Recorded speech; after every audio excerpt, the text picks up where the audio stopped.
मुझे एक नज़्म लिखनी चाहिए थी अस्पतालों में पड़े बीमार पुरुषों पर।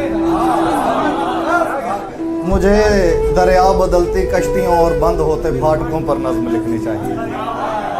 नज़्म लिखनी चाहिए थी ऐसे लोगों पर जिन्हें लिखना नहीं आता, जिन्हें रोना नहीं आता, किसी अंधे भिखारी के तारुफ में और अपने शहर के फुटपाथ पे बिकती दुआओं पर, किसी ऊंची इमारत पर जहां कोई न जाता हो, किसी ऊंची इमारत पर जहां कोई न जाता हो, किसी बूढ़े सिपाही पर जिसे लड़ना ना आता हो, किसी औरत के भद्दे जिस्म पर, दीवार से लटकी हुई तलवार पर और बंद कमरों पर।